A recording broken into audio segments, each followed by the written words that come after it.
always believe that you're going to make a decision on the 3 P's of the decision-making stool. And it is in this particular order. It is the people, it is the product, then it is the pricing.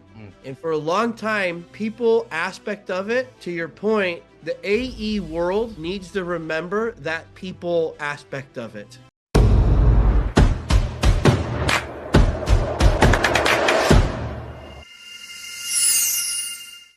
Hey guys, and welcome to the Grow IT podcast. One of your hosts here, Trek King. And today we are very excited to have our guest, Mr. Todd White from GuideCX. And today we'll be diving into his story a little bit, as well as what it is his company does. And then, as always, some good engaging insights into the technology industry. So make sure to stick around for this one. But without further ado, Todd, welcome. Thanks for hopping on, man. No, this is awesome. Thank you for reaching out. I appreciate the opportunity. Fun to be with you. Todd, I think it's a good place to start, if you don't mind, just to quickly introduce yourself and just tell us a bit about your background and maybe a couple of snippets of your story. Yeah, let me real quick. I don't want any background noise. Let me. Hey guys, and welcome to the Grow IT podcast. One of your hosts here, Trey King. And today we are very excited to have our guest on, Mr. Todd White from GuideCX. And today we will, dive into his story a little bit, what it is his company does, and then as well as engaging insights into the technology industry. So make sure to stick around for this one. But without further ado, Todd, welcome. Thank you. Thanks for having me. Super excited to be here with you and share some insights and some battle stories, I think, that probably others that have dealt with, and looking forward to it. Yeah, man, we're glad to have you on. Tell me, Todd, I think maybe just for introduction, if you don't mind, just to introduce yourself and tell the listeners just a quick snippet or two, of your story, of your background. Yeah, no, I appreciate that. Nothing like talking about yourself. So that's always the easy piece I love here. that, man. I love that. Yeah, so I believe that the best products come out of the problems that people have. And we had a massive problem in my last company where we were selling a high touch or high tech solution into a low tech industry. And what would happen is it was very difficult for our buyers. And we sold a software product, we sold a CRM. It was difficult for them to get everything implemented quickly. And what we found out is that those that did not implement well had the highest risk of churn. And so we wanted to solve that problem. The other piece of it was that the longer we delayed our implementation, the longer it took us to bill. And so we knew that there was 2 key aspects of this piece of it. And one of them was engagement, and the other piece of it was holding people accountable. And it was very difficult to do that in a traditional project management because our buyers would never log into that. And the light bulb moment went off, which is kind of silly, but it is what it is. We were there and we had ordered pizza, and we could track our pizza from purchase to delivery. And we said, like, why can't we do that with our product? And then it kind of spiraled into, hey, like Amazon does it. FedEx was the creator of Track a Package. And we said, like, we need to create a way to track a package that doesn't fit in a box. And that was this piece of software. And it still has a delivery, but we needed to make sure that it was as easy as humanly possible. And if we could do that, we could solve a churn problem, and we could solve a revenue recognition problem. And we went out to solve it. So we looked for the solution first, and it wasn't there, because I can tell you one thing: it's a lot easier to buy than it is to build. But there wasn't it out there, so we went to work and we launched it. So yeah. Excellent. Todd, so for how long have you had this business for? Yeah, so 7 years. We took it to market. The founder jumped about. He was my boss at my last company, and he had jumped and said, "Hey, I'm going to solve this problem." And I said, "Well, you go create the prototype and let me see it." And so he did that, and he went out, and 4 or 5 months later, he showed it to me, and I said, "Yeah, like let's take this thing to the market." And so I've been running sales ever since that, and he's been running the company. Excellent. Tell me, Todd, based on your expertise, right? What would you say are the current market trends in your industry? That you're picking up, that you're aware of.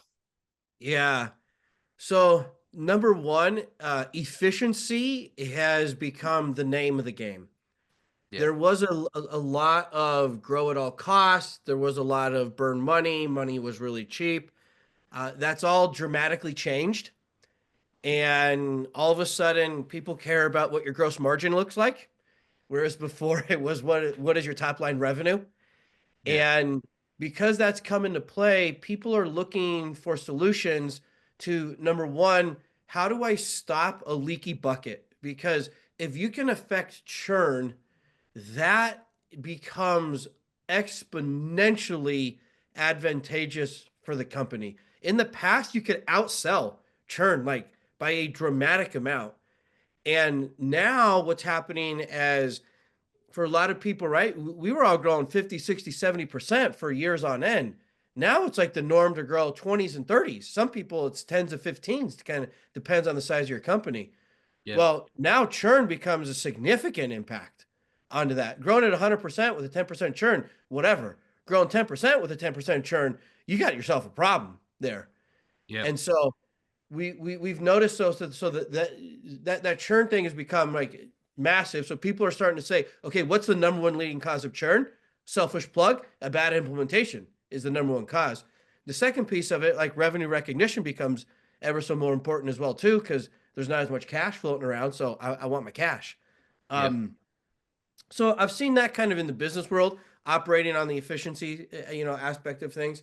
When it comes to the sales world, we can kind of double click on that a little bit of things as well too. To your point, um, the world has changed where the SDR role has almost become automated, and it has become to a point where the automation is starting to spin out of control, I think.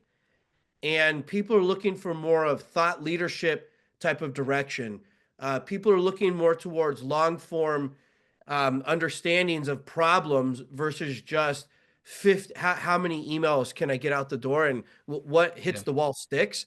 So that method of customer acquisition has changed as well too. And yeah, so Yeah, from our side as well, obviously what we do, it's definitely what you said there from from a founder perspective, because before the .com boom, people were very much people buy from people, right? And then yeah, the .com boom, like from the 2000s hit, and it was less and less and less. And interestingly enough, we've been picking up as well that since like after COVID, we've picked up a lot where people tend to more, wanting to build that trust, with face to face, maybe a call like this, yeah. or want to buy from people again, and not necessarily from from systems. So we do see a shift. So I fully agree with you on that principle.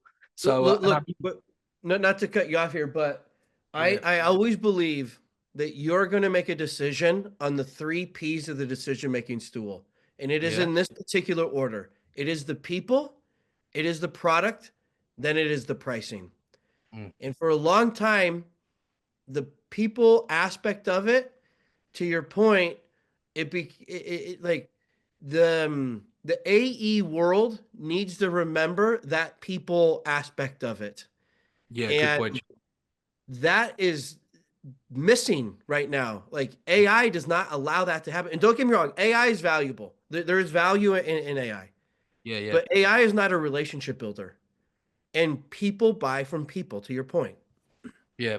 The Todd, would you kindly just explain or elaborate a bit more of what is it specifically that that what it is your company does? Yeah.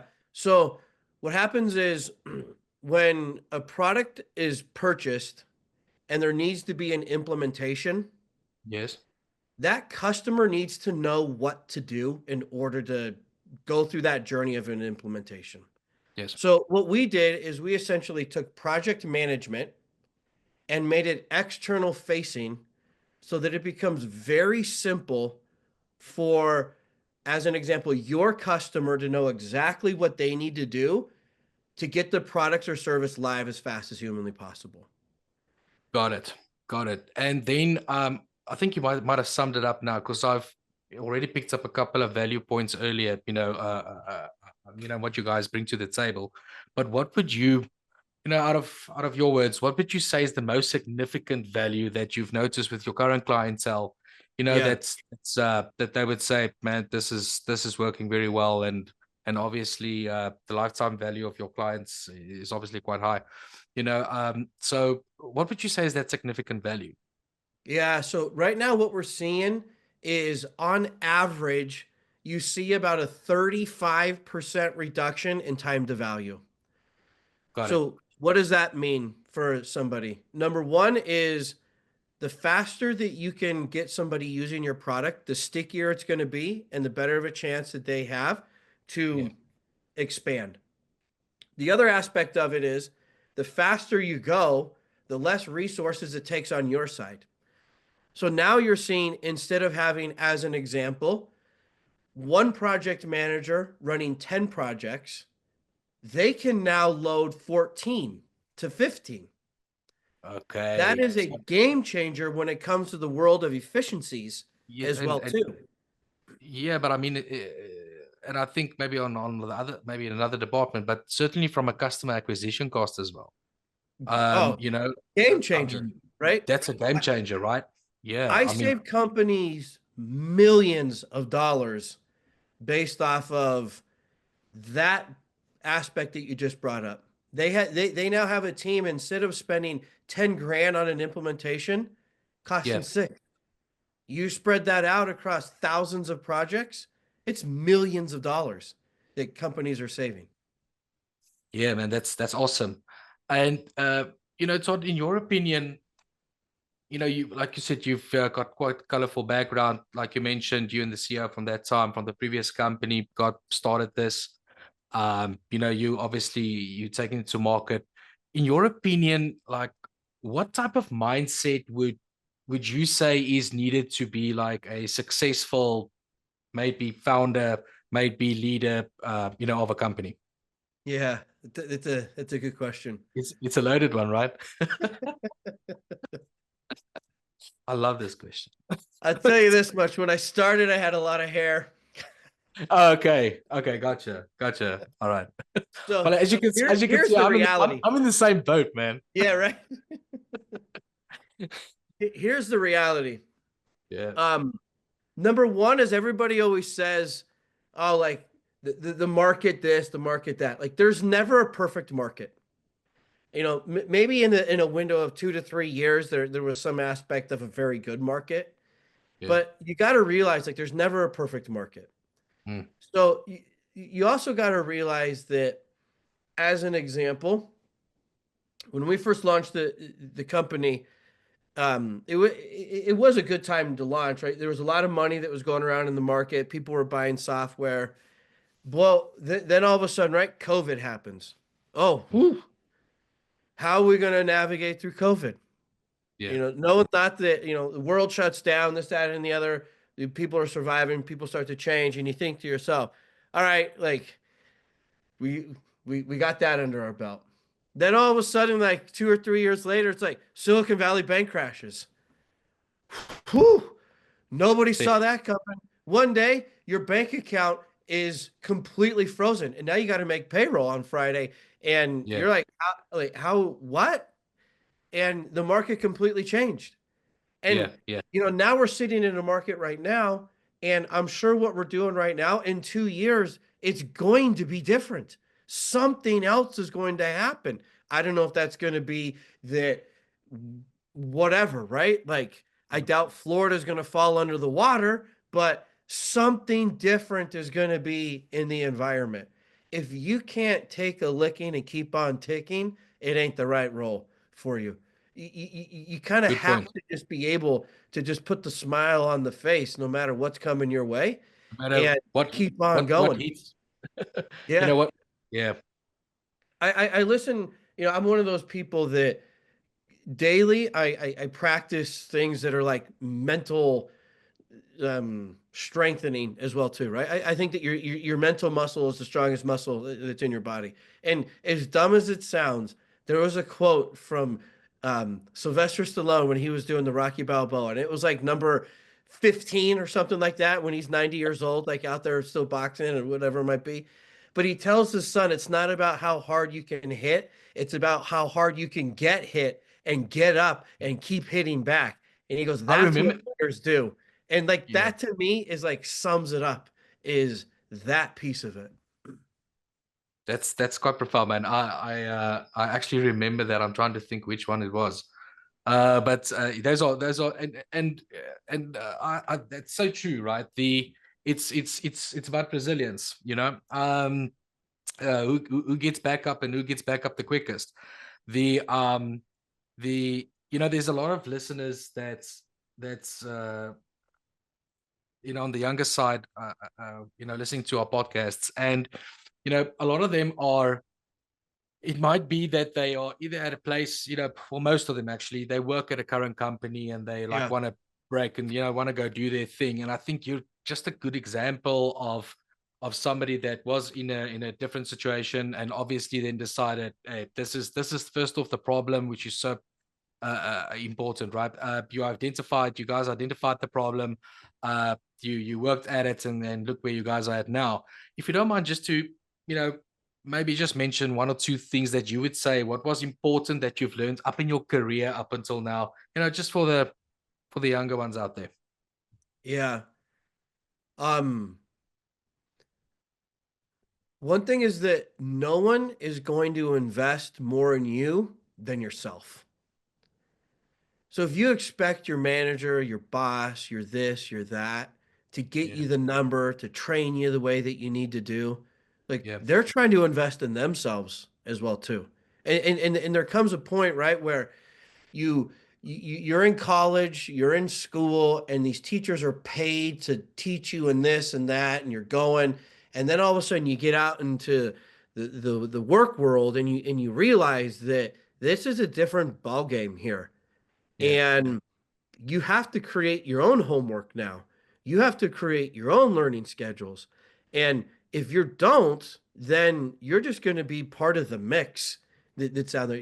Quite frankly, you're going to be a C player that's in the yeah. market. C players are just get gobbled up right now Mm. into the real world. Um, so number one is if you don't invest in yourself, like you will never be an A player in in the world. And that could be all sorts of different pieces of things, right? I remember when I first started, like I had never, I was, like I said, I was doing the whole dog and pony show. I was suited and booted in every meeting. I was going to car dealerships and I was presenting them CRM. And I was whatever, 26 years old, 27 years old, presenting to these dealers that were significantly older than me in a very cutthroat world. And Yeah, I had to figure out, like, what is the best way to present live to people? And I would study that every day for an hour for 6, 7 months. mm, And then mm. all of a sudden I go back into the home office and people are like, how does that guy present so much different than the rest of the crew? Yeah, And, yeah. and it's like, well, it's because I invested in myself and to figure out how to engage in a live presentation. They don't teach you that at work. They don't teach you Mm. that at school, but Yeah, you can figure it out. So the one example, right, that's on there. The other piece of it is you've got to realize that in order to move up within an organization, it is not time based. It is performance based. Nobody good cares point, if man. you've been with the company for 10 years or 1 year. It's a matter of what you're producing. And if you can make your boss's life better, that becomes the key to people moving up and opening up opportunities. It does not have to do with the length of the time that you've been there. It is what you're given to me today. And that's, Yeah, I think that that's an important realization in the world here. yeah. Todd, that was golden nuggets, man. Pearls, baby, pearls. That was awesome. The I fully agree with you on both those you mentioned. And then, well, just as a whole, I mean, I can, like I said earlier, I get it why you guys are doing so well.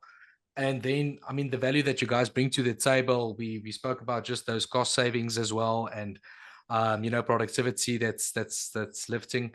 Um, Thank you for coming on today. This has been excellent. Todd, before I let you go though, tell me where can the listeners, where can they get hold of you guys? Because I'm sure there's a lot of people that wants to know. Yeah, no, I appreciate that. So we're at guidecx.com, GuideCX.com. You can find us there. You can shoot me an email at twhite@guidecx.com as well too. And like I said, what we do is we help people to deliver. Well, they use my product. I don't do the implementations for them, but they license my product, they white label it, and they essentially are able to get their product into their customers' hands as fast as humanly possible. So, yeah, we would love to help anybody out in any way, shape, or form that we can. Thanks for hopping on, Todd. This was excellent. Appreciate you, Yeah, man. you betcha. We'll catch you on the next one. Catch you on the next one.